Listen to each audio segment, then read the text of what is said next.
Theater. My name is Marilyn Lane, and I am a member of the steering committee of the Winchester League of Women Voters. This special program tonight is brought to you by the Winchester League, in part to celebrate Women's National History Month and the League's historic 90th birthday. This program is also offered free of charge thanks to many of you in this room and our very successful Jimmy Tingle fundraiser this past fall. There was a time in our national history when a married woman did not have legal rights to the money she earned, the property she inherited, or the children she bore, never mind the right to vote. During the same era, citizens of the United States thought it a legal and rational pursuit to buy and trade human beings. Lucy Stone from Brookfield, Massachusetts, 1818, decided this was not the nation she wanted to grow old in, and spent her life speaking out for the democracy that this nation, upon its inception, had promised its inhabitants. And now, Judith Black as Lucy Stone.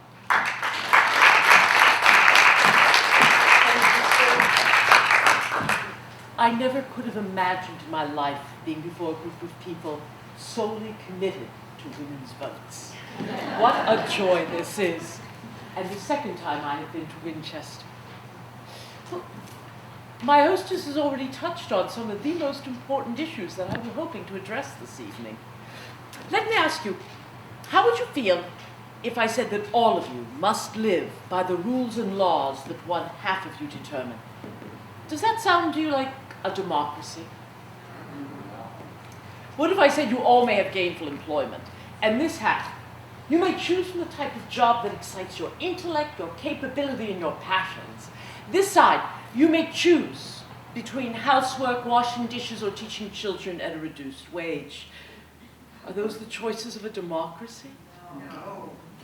What if I said, I like the loud no, thank you. How would you feel if I said, you all may earn income at your employment, but this half, you must give every penny you make over to this half? Democratic? And maybe, no, without a doubt, the most difficult question of my era. How would you feel if I said that upon your will or your wish or your whim, a human being would live or die, would eat or starve, would remain within the loving bosom of their family, or be ripped away? May one human being decide this for another within a democracy? You are shy to answer, because indeed I am describing the very democracy that I grew up in. It is not the one I wanted to die in. Well, we already know my name. And I grew up, as you mentioned, in Brookfield, Massachusetts, on a farm. Now, on a farm, from the years 1818, well, for the next 20 years, have any of you ever grown up on a farm? So, did you get a chance to leave often? Not too often. No, the cows need milked twice a day. They do not give you permission to leave. When you are there, you are there. We got into the village every so often, but how would somebody from the middle of Massachusetts learn about slavery? Is when my brother Bowman studied for the ministry, and he brought home Mr. William Lloyd Garrison's newspaper. Mr. Garrison, he wrote of the woes of slave mothers, whose babies were ripped from their arms, taken to an auction block, and sold to the highest bidder. At such a time, how could a woman remain silent? And yet, let me tell you, women never spoke out in my era. The only women who ever spoke on a public platform were Quaker women. For it was only within the Quaker meeting that a woman was given that level of equality, and so it was Quaker women, the Grimke sisters, Mrs. Mott, my good friend Abby Kelly. They were the first women to speak out, and when they did not receive the same reception they did in those lovely Quaker meetings. They were written against in newspapers, they were preached against from pulpits. Water was posed upon them. But these women created a bridge over which the rest of us now walk. Let me ask you, and I will not embarrass anyone, how many of you in your education were led to believe that the North was anti-slavery? Let me see your hands. Thank you. How many of you were led to believe that we fought the Civil War to end slavery? How many of you were taught this? Yes. This is one of the greatest lies of our national heritage. You see, the North of our nation loved slavery. Why? We grew rich from it, but did not have to sully our hands with that horrible institution that Mr. Garrison called a covenant with the devil. And he said we must end that covenant immediately and totally. Do you know how popular he was not? There were no greater issues in our nation than anti-slavery and women's rights. To give you a feel for it, I would like to take you to one of my public lectures, my first ones. It was in that bastion of liberal thought, Cape Cod. And this is exactly what happened. What you say? They got what? A woman on a platform? No! No, oh, I don't believe that. No, darn slave lovers, calm-outers, abolitionists. Did you hear that? They put a platform up right in the middle of town, and they're running around preaching to us how to be. Them slave lovers and abolitionists, they're going to say to us, oh, slavery's an evil thing, evil thing. Well, I say to you, it's the law of the land. Give unto Caesar what is Caesar's. That is the law. What you say? Oh, Lord, no. They got a woman on that platform. Gonna preach to me? What if my wife and children hear about this? There'll be no end to it. Come on now, we gotta close them down. Well, I led the boys down. I got me cudgel stick. And me having the longest legs and the biggest mouth, I took them all down to where them calm-outers and slave lovers and Quakers were. And we started yelling and screaming, and they could tell our intent was not peaceful. Get down from there! We don't want to hear your garbage! Give unto God what is God unto sea! I let that little hen crow like a rooster. Cock-a-doodle-doo! Get out! Well, they're sneaking off the platform one at a time. They know we're going to rip them sunder to yawn until soon there's just 2 of them left. I say, come on, boys! Let's close them down! And I leapt up on the platform, and there was the lady and a man named Stephen. Now, I knows his name was Stephen because I heard her say, you better run, Stephen. That's how I know his name. And he says, but who'll take care of you? And just then I jumped up and I had me my cudgel stick high. Well, she stands up and she's not a trousered thing smoking a cigar like I thought. Little lady in a long dress, sweet voice, puts herself right under me arm, looks up in me face and says, this gentleman will protect me. But what was I going to do? I said, move, make way for the lady, make way for the lady. Meanwhile, she gets see me, boys.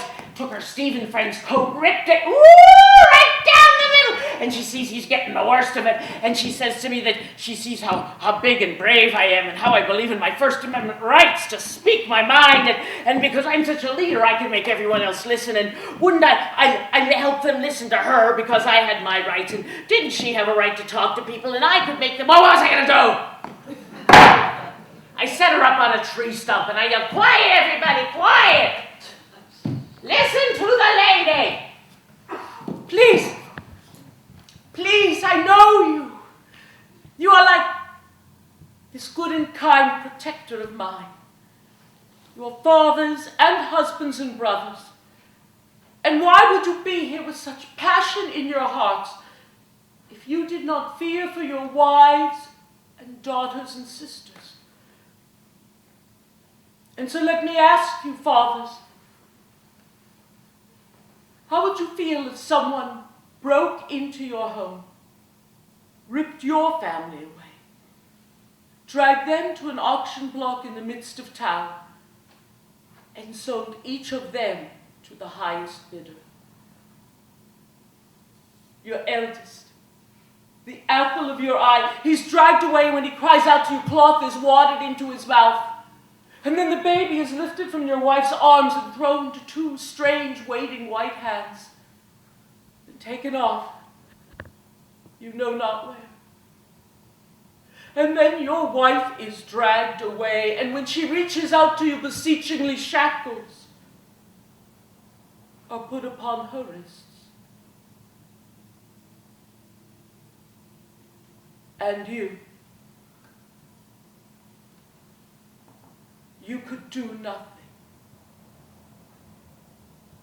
How would you feel? This too is the face of slavery, my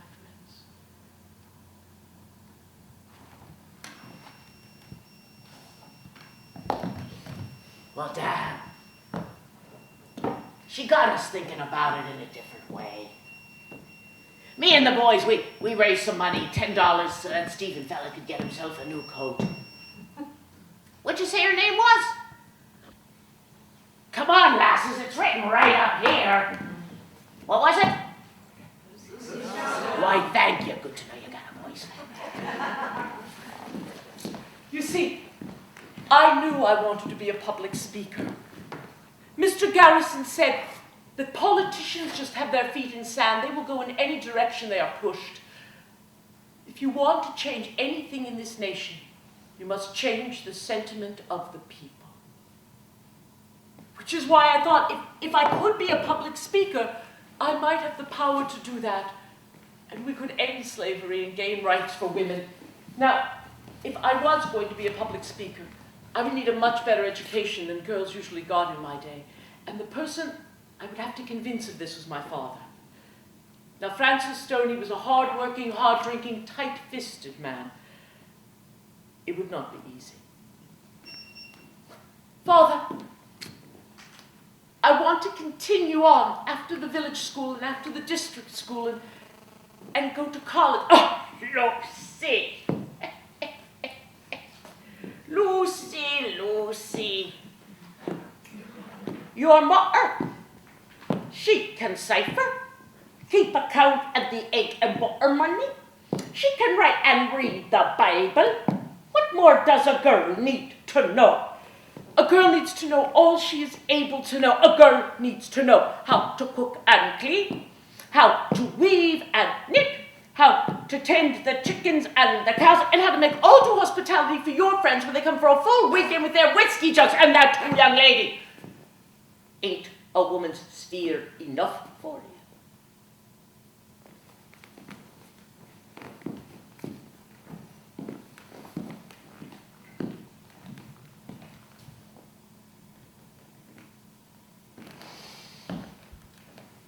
The best, the greatest thing that any one of us is capable of doing, let that be our sphere.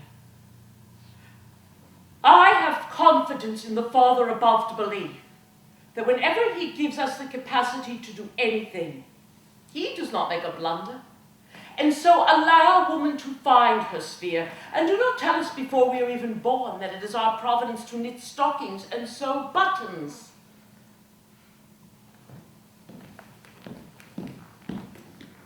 Father, I do want to go on to college. Please, Lucy, you're 12 years old, for God's sakes. It's time for you to help with the farm work. If I can go on and become a teacher, I will make more money. Oh, Lucy, your mother and I would see you wed with half a dozen babies. I will never get married. Never, never, never, never, never, never, never. Oh,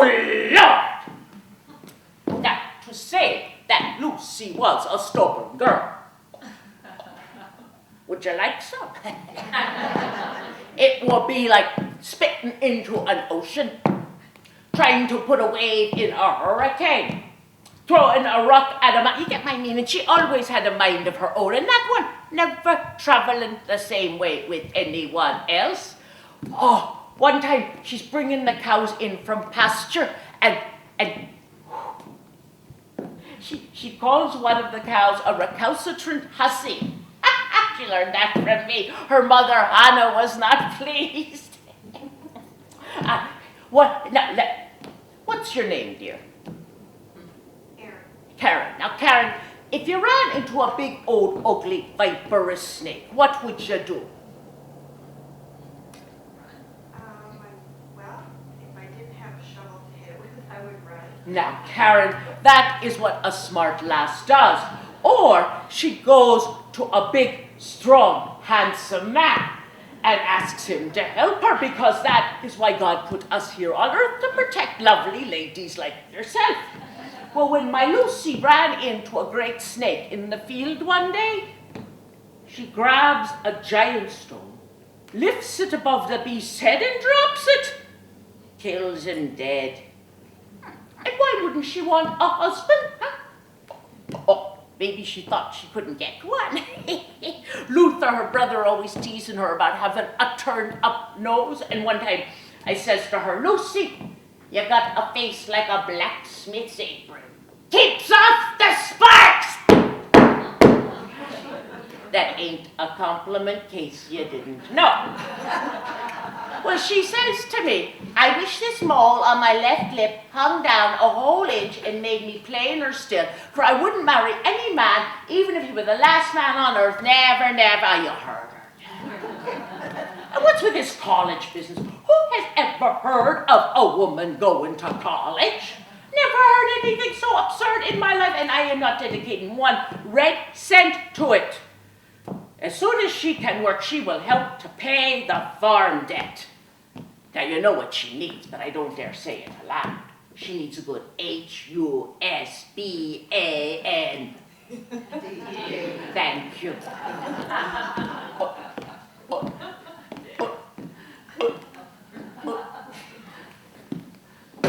Let me explain. In my day, the men owned everything. And my father felt that as soon as I was able to earn money, since he had housed me and clothed me and fed me, that I should use that money towards the farm debt. A woman could go out and earn $1, and her husband had the right to take that $1, get drunk with it, and beat her besides. It was his $1. In my day, women had no political, independent existence. I had a good friend, her trunk was lost when she was traveling on the railroad, and when she went to collect it, they wouldn't give it to her. They said her clothes belonged to her husband. Men own absolutely everything. My father, in his last will and testament, he gave my mother the right to stay in one room of the farmhouse and all the milk she could drink. And he was considered very generous. Let me explain it this way. What is your name? Peg? Peg, let us say that your father was a very good and generous man. And upon his passing, he left you a house, a barn, 5 horses, and 10 cows. Peg, you would be a very wealthy woman. So what is your name? John. John. Oh, John thought he was invisible because he was behind some mechanism here. John, let us say that you married this lovely woman.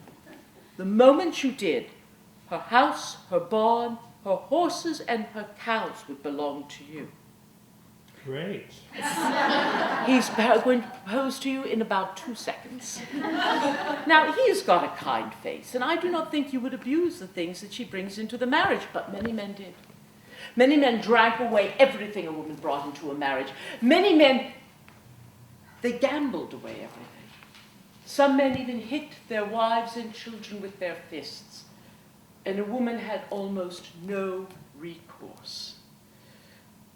Now, there's so many stories I could tell you. My mother woke up every morning before the men to put the bricks to heat.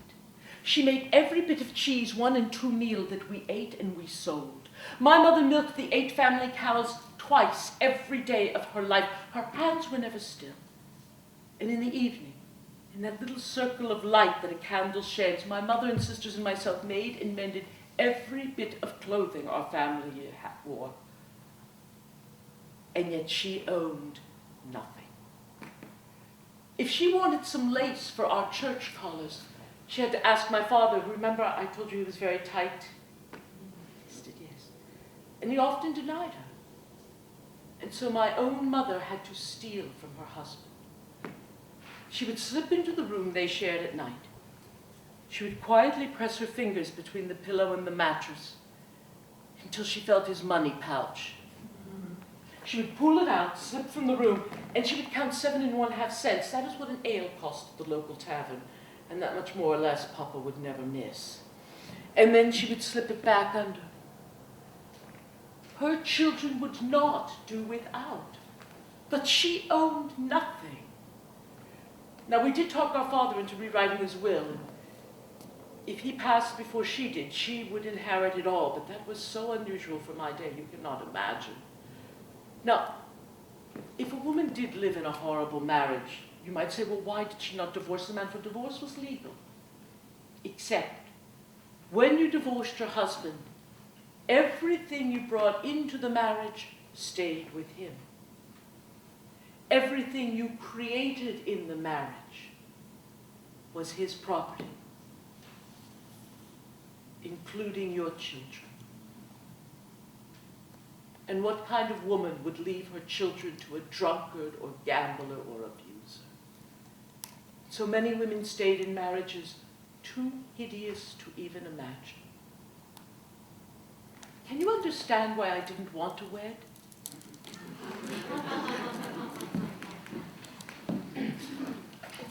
The last speaker alluded to this movement, the women's rights movement, as being one of a few disappointed women. Well, you are correct, because from the first to which my memory reaches, I have been a disappointed woman. When I reached forth with my brothers for the source of knowledge, I was told, no, it is not fit for you. It is not fit for woman. When I went to seek a profession worthy of mortal being, every door was closed to me, except for housekeeping, dishwashing, sewing, or teaching children at a reduced wage. In religion, in marriage, in work, in everything, disappointment has been the lot of woman. It shall be the work of my life to deepen this disappointment in every woman's heart until she bows before it no longer. To college I would go. How many of you have gone to college? Oh my, is this impressive. In this year of our Lord, 1869, there are only 10 institutions that still welcome, that so far welcome, women and our citizens of color. But when I was a girl in 1836 and first determined to go to college, the only one accepting me in this hemisphere was in Brazil. I would have walked. But in 1837, the first college in this country to open its gates to women and people of color did so. Do any of you know that college? I heard it. No, Harvard. Oh, you might have to peel me off the floor from laughter. Oberlin! And I heard Mount Holyoke Female Seminary. And interestingly, when I determined to go to college, and I would go to Oberlin, for it was the only place that would take me, I had, of course, much to catch up on before I could pass the entrance exams, and so I signed up to go to Mary Lyons Mount Holyoke Female Seminary. Now, it's hard for you to imagine how conservative these places were in my day. They had to proclaim that they were only training women to be well-educated wives and mothers and ministers. And also, and this is something, history books are written by the winners of wars.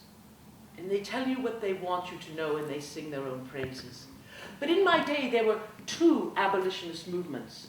Mr. Garrison's was not the popular one, because he said that slavery was a covenant with the devil and must be ended totally and immediately. But the majority of abolitionists in this country did not agree with that. They belonged to a movement called eventual enfranchisement, which meant that we should slowly educate the black man and black woman until they could speak like us, and walk like us, and dress like us, and be like us, and then we would eventually give them the vote. This is the group Mary Lyons sided with. Well, I understand it.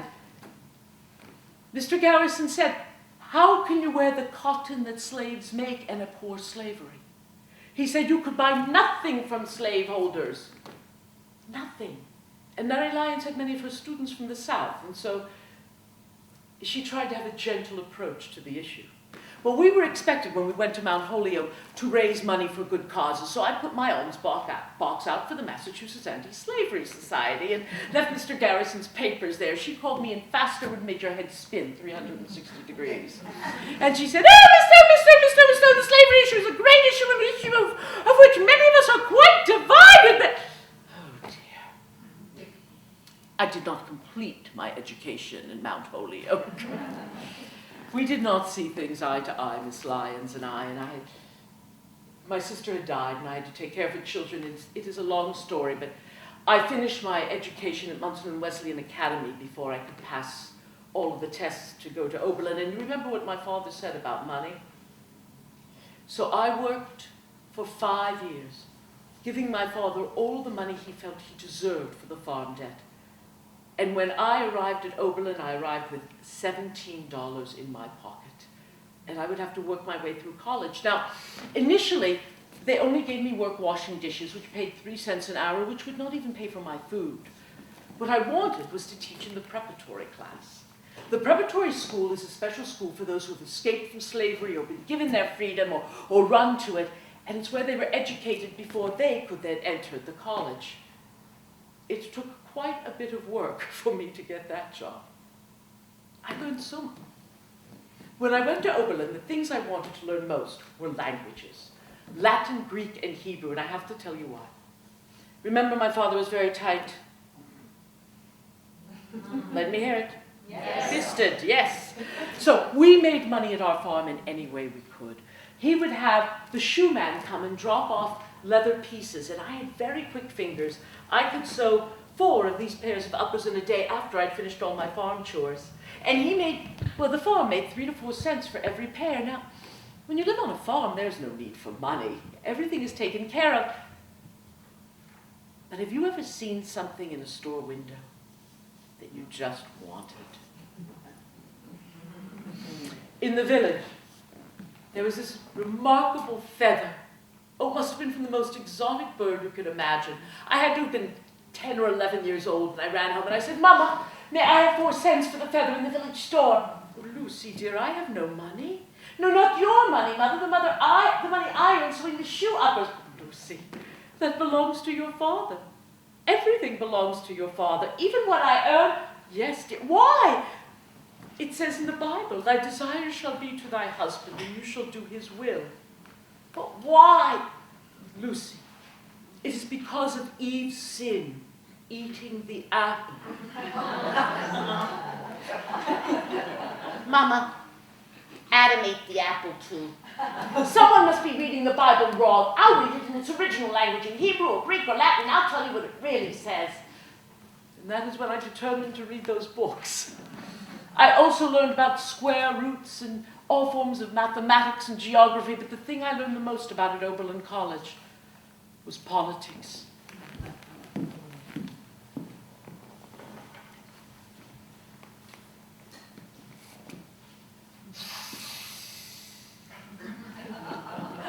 I'm the head of the ladies' board here at Oberlin College.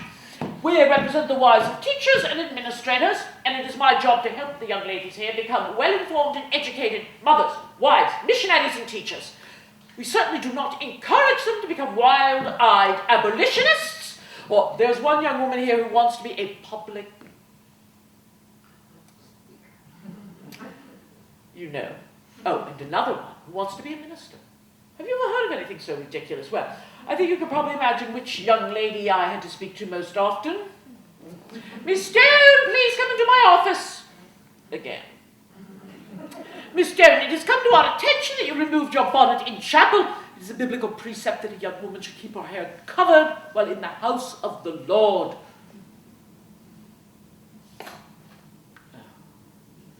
If you had to listen to Charles Garrison Finney preach fire and brimstone for 3 hours, you would have had a migraine also. I got them all the time. And I realized that the coda of Oberlin is labor and learning. And so I said, "But ma'am, I had such a terrible headache. If I did not at least loosen my bonnet, I should be able to do no work all day. And what excuse should I give to the Lord for my wasted day?" "Very well, Miss Stone. You may loosen the bonnet, but remain in the right rear of the chapel, and please be demure. Demure. Trust me, I did not want to be like a man. I just wanted to be listened to like one.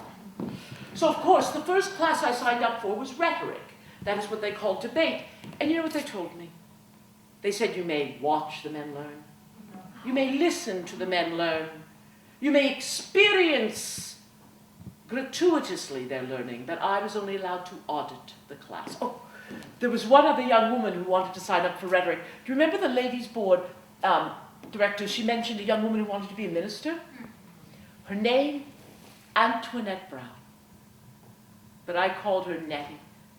And in Oberlin, we became friends for life. And we decided if Oberlin was not going to teach us what we needed to know, we would teach each other. And so we organized a group of young women, and we met outside the grounds of Oberlin under a huge, lovely tree and practiced our debating skills. But as winter came, well, it became too cold to meet outside. Now, remember I told you that I taught in a special school? I have to tell you the story. So Oberlin is an institution dedicated to equality, yes? And yet, I was paid 8 cents an hour for teaching, and the gentlemen were paid 12. And when I told the board that I would need the exact same amount for my teaching, they simply fired me. But my students, people who had escaped from slavery, who barely had a roof over their head, they said they would raise the difference so that I was paid the same as the gentleman. Oberlin was so shamed by these people that they gave women equal pay for their teaching in the preparatory school. No quite as easy. Well, it was one of my students from the preparatory school who asked her mother if we might continue our meetings in her home. And so, under the roof of a one-room dwelling, owned by a woman no longer a slave, the young ladies of Oberlin College committed themselves to discuss, disclaim, and debate. We would become public speakers.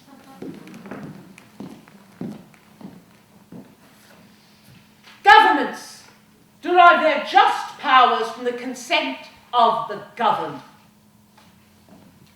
Most of my speeches are extemporaneous, but that line is not mine. Do any of you know who wrote it?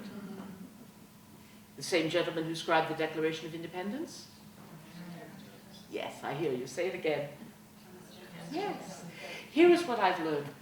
If you can quote, it is easier to convince someone of your vantage point if you quote their heroes to them in support.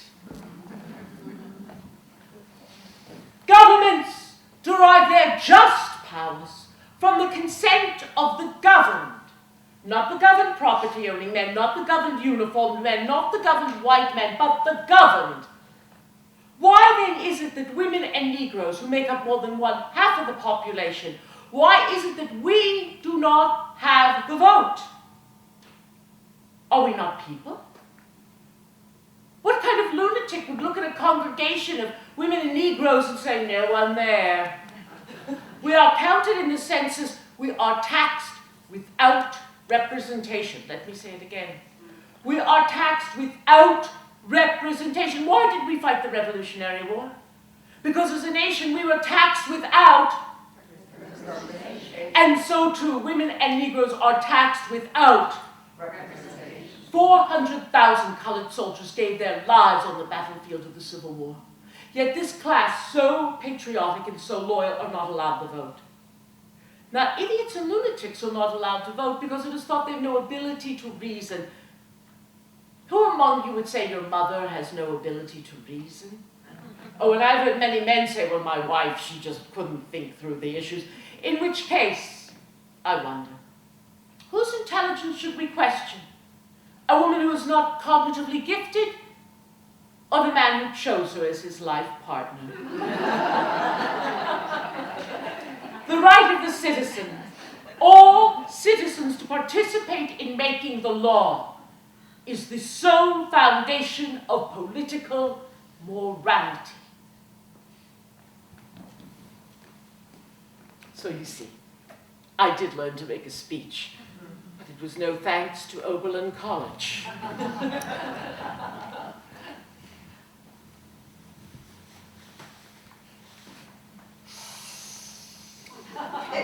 Miss Stone, please come into my office again. Miss Stone, what an honor, what an absolute honor that the entire graduating class has elected you to make the graduation speech. But Miss Stone, a young lady has never spoken to a promiscuous audience of mixed men and women. But are these not the exact same men I speak before every day in my classes? Well, yes, Miss Stone, but standing there before them, I would look equal, you would look masculine. Now, President Wynne, the president of the college, and the ladies' board, we have debated this for 2 full weeks, and we have come up with what we think is a just solution.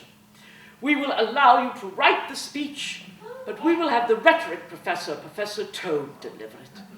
Lucy, it's such an honor, dear. Couldn't you follow the rules this once?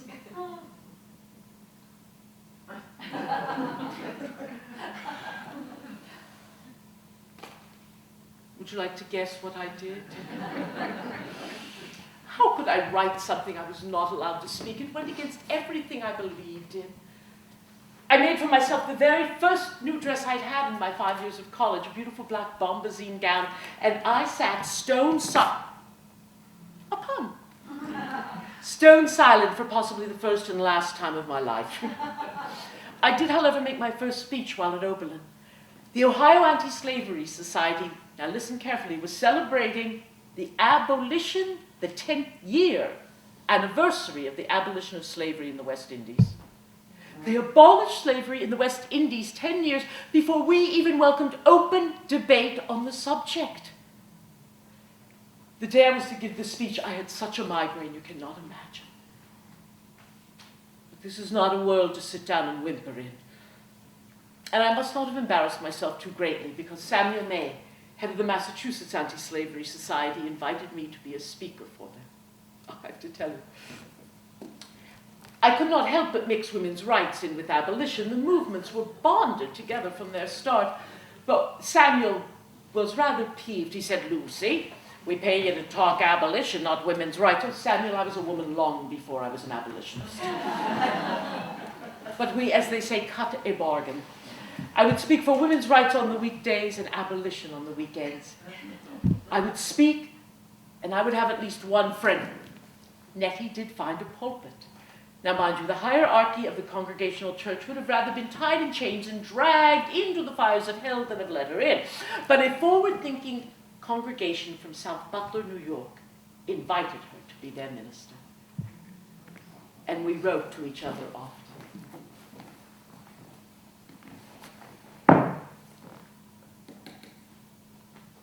Dear Nettie, it seems to me that no man who deserves the name man, when he knows what a mere thing the law makes from a married woman, would ever insult a woman by asking her to marry.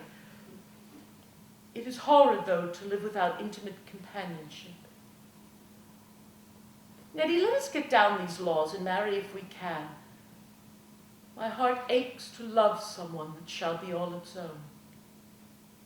But I have not seen the person whom I have the slightest wish to marry, and if I had, it would take longer than my lifetime for the obstacles to be removed. Then I met Henry.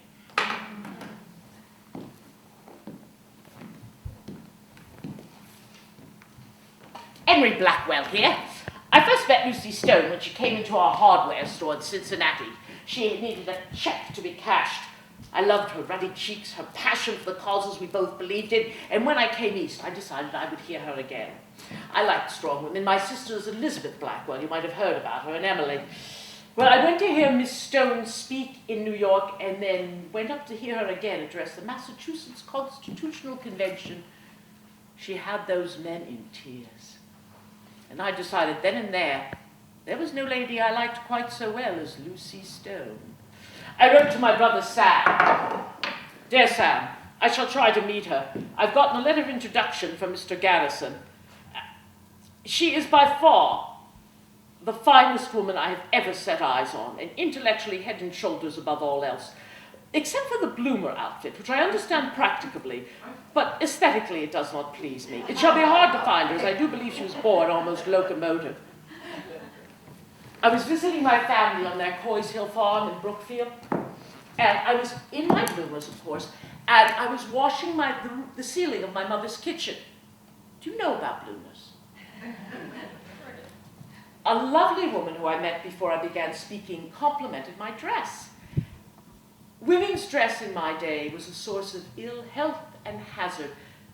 But I think more important, in every generation and nation, we women have been told what we must do to our bodies to be appealing to men.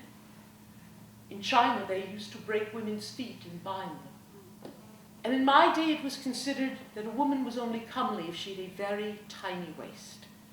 Some women went so far as to actually have an operation where they had the lower rib removed from their rib cage so they could cinch their waist even tighter. But most women simply put up with an amazing contraption. Made, do we know about corsets? Made with redoubtable stays and whalebone. It often took at least 2 women to get into it, as you would wrap it around your body and your friend would put her foot right in the small of your back and tighten it, tighten it, tighten it, tighten it, until you had a beautiful hourglass figure, but you could not breathe or bend. Your organs were crushed into one small space. And then, on top, you would wear a tight bodice with a lovely fuchsia of lace across the bosom, and then hanging from that whoosh, would be a great metal hoop. Underneath a Turkish pantaloon and 7 to 11 petticoats of muslin and cotton, and then hanging a dress 3 feet it would hang at least 3 to 5 inches onto the floor. Men who could clean buildings simply loved us. We picked up every bit of dust in a 5-mile radius. But the costume did not allow you any flexibility. You could not breathe, you could not bend. It was so easy to trip. More than one mother died, with a babe in one hand and a lantern in the other, tripping over her own garment and burning both to death. The costume was a source of ill health and hazard. And so, Mrs. Bloomer, Amelia Bloomer, had a paper called The Lily. And when she was in Italy, she saw an adjustment to this costume which seemed to her quite intelligent. And she put the pattern of it in her newspaper, and women began to make them. What it did was it, thank you, removed the corset so we could breathe. It also removed the 7 to 11 petticoats and shortened the skirt to here. But to maintain modesty, we wore these very loose Turkish pantaloons. The costume was a great liberation, but not for men. Men felt that if women were wearing pants, they would soon be wearing these skirts. The newspapers were filled with horrendous comics of men standing there washing laundry with children grabbing on them as they wore their skirts, and the women in pants cracking a whip. One time, do you know Susan B. Anthony? Susan and I were on our way to a post office in New York City, and a group of young lads, 12, 13, 14 years old, we were wearing our bloomers, and they came and they began to throw stones and garbage at us, and clearly their intent was violent, and if a policeman had not come and pressed us into a carriage, I don't know what would have happened. Susan said, "I find the outfit a physical comfort, but a mental crucifix." She had a very clear, distinct way with words. Now, Elizabeth Cady Stanton, another dear friend, said, "We put on the costume for greater comfort, but what is comfort compared to mental torment?" And so most of us gave up the bloomers, put back the skirt so we would be listened to. Ooh, do you think I'm getting off the topic? Because there I am getting ready to whitewash the ceiling of my mother's kitchen, and who walks through the back door? A gentleman I've never seen before in my life.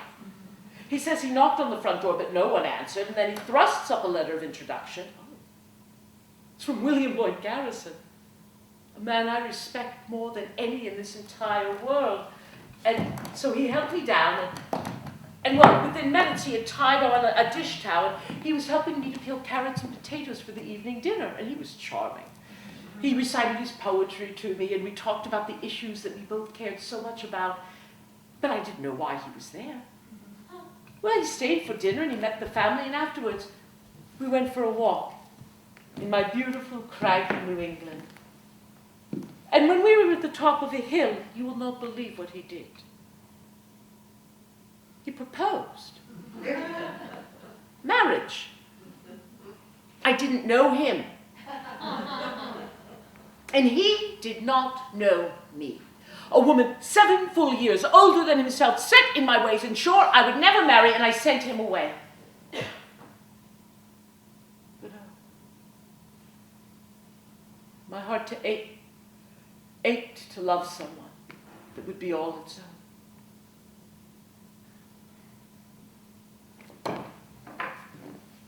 I pursued Lucy Stone like the Lord pursued Jonah into the whale. I bought her a volume of Plato, which I know she loved. I arranged a Western speaking tour for her. I offered to invest her money, of which she'd made quite a bit. Oh, and I began speaking out at women's rights conferences. A true marriage will involve no subjugation. It will not limit thoughts nor fetter activities. It will complete, not destroy, the individuality of woman. Not that day. And I wrote to her. I wrote to her every single day. In plain prose, Lucy dear.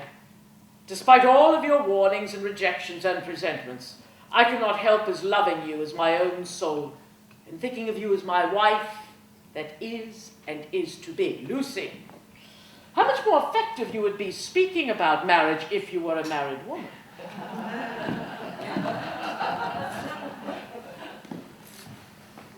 Henry, would you require a physician to personally have the smallpox and fever so he might act from experience in the application of remedies?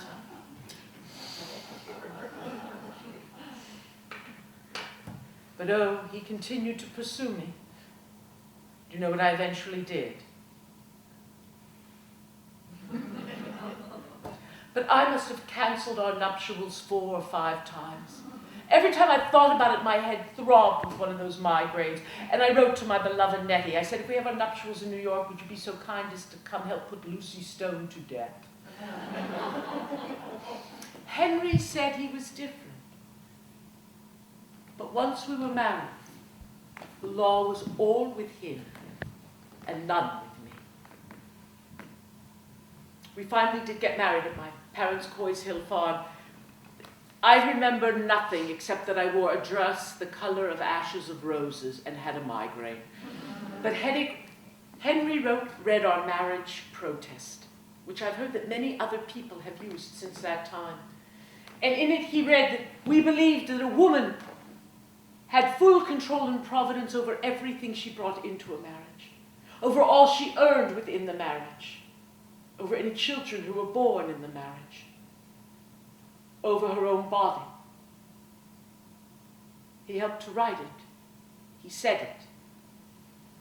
But did he believe it? Well, a few months into the marriage, it was time for our women's rights conference, and Susan was not pleased with us. Oh, I have to tell you, Henry has a brother Sam, and Sam was traveling through New York, and I said he should stop and meet Nettie. And a half hour of conversation turned to 2 hours, turned to a whole day, turned to a lifetime. And Sam Blackwell married my dearest friend, so that we became sisters in fact and not just feeling. And I said to him, oh, Sam, you have a wife who is truly divine. That was my only joke. I don't make jokes very often. About her being a minister and well. See, you didn't laugh either, neither did you. Well, Susan was watching. I mean, Elizabeth had just had another baby. She would have 6, and we had both gotten married, and she thought that we were all going to abandon the women's rights movement. And Susan wrote, she said, can you get your husband's permission to come to the conference? When I told Henry about this, he said, the only person you must consult is Lucy Stone. And I knew that ours would be an unusual marriage.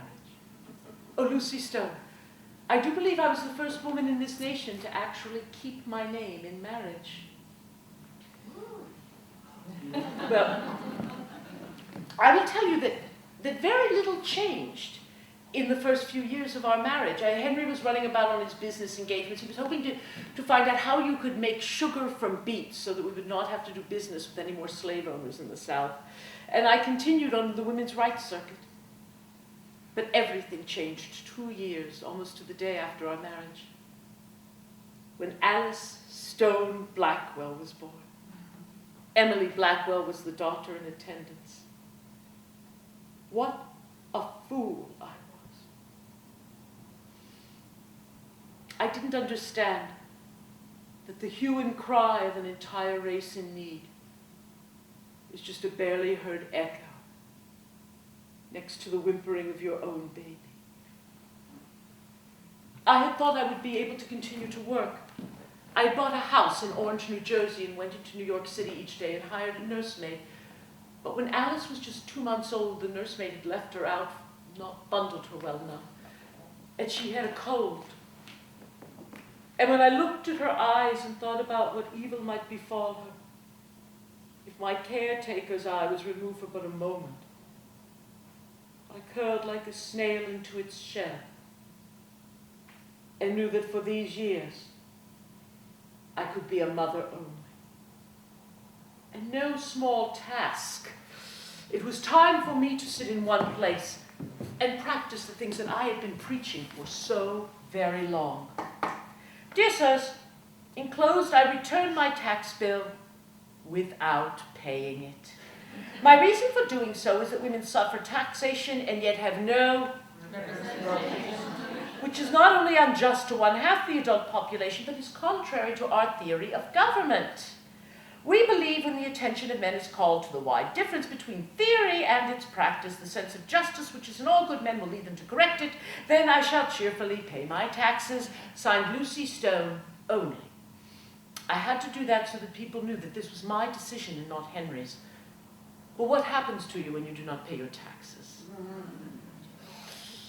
I've had young people say, do they put you in jail? I say, no, because then they are paying for you, and the whole idea of taxes is that you pay for them. And so, I will never forget that day that I was holding baby Alice, and the gentleman from the government came, went into my home, and brought out every piece of furniture that was worth anything and sold it at the piazza in the middle of town for their tax money. The people of Orange so agreed with me that it was unfair to tax women but not offer them representation. They bought back every stitch of furniture and they replaced it in my home. People can be so good. Well, then the years of the war came. The Civil War was as horrible as anything you could imagine. But every sword cuts 2 ways. And when the war came, we stopped all of our women's organizations. The only organization we kept afloat was the Women's Equal Rights Association. But every bit of our energy went to the Republicans and the cause of the North to win this war. They had been our friends and allies forever, and we felt that when the North won this war, there would be full citizenship for every human being in this country, and women. In case any men doubted that a woman was not his equal, well, the war took care of that. Because every sword does cut 2 ways, and as awful as that war was, when the men went off to fight, who do you think worked in local industry? Yes. Who ran local government? Yes. Who worked as nurses and even doctors on the field? Mary Livermore. She created an entire society that looked at cleanliness and issues of the battlefield. Any man who doubted that a woman was not his equal had to have his mind convinced by the end of the Civil War. And then Charles Sumner, our own representative to the US government, he penned the 14th Amendment. And he said that no male, despite a condition of previous servitude, shall be denied the citizenship. Susan, Elizabeth, all of us, we were enraged. But I said to them, citizenship is just dressing on a window. What we want is suffrage. And then the 15th Amendment was penned. And it said that no citizen shall be denied the vote. You can't imagine what this did to our movements. I'd already explained to you that the women's rights movement and the abolition movement were woven together. And it was this year, in 1869, at an Equal Rights Conference, that Frederick Douglass gave possibly one of his most brilliant and divisive speeches.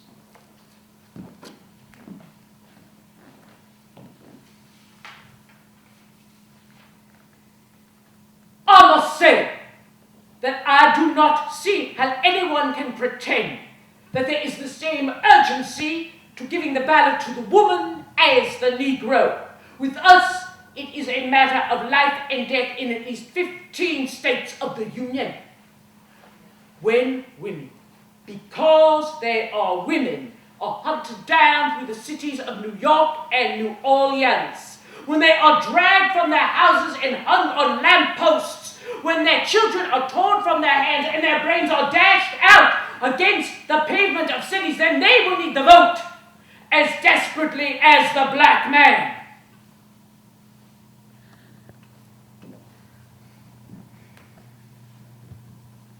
The next speaker on the platform was Susan. If you cannot give the whole oath of suffrage to all of the people, then give it to the most intelligent first. We all knew her meaning. Women who could read and write and worked in local government. Our movement was being ripped apart and we were being asked to take sides. And everyone looked to the next speaker for what to do.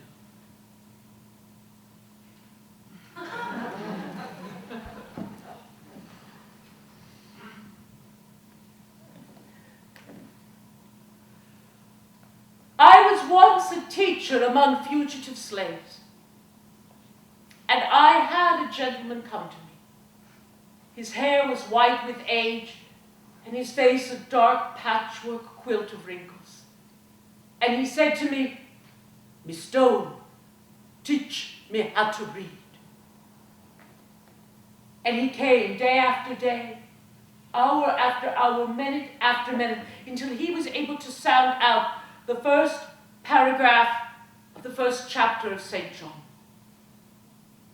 And then he said to me, "Now, Miss Stone, teach me how to write." To write is so much more difficult than to read. And I attempted to dissuade him. But he said to me, "Miss Stone,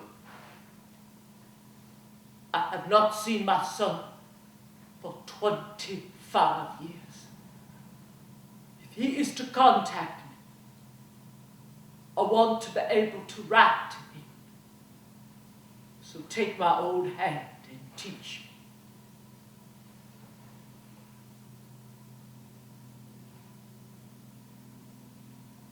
Let no man speak to me of educated enfranchisement.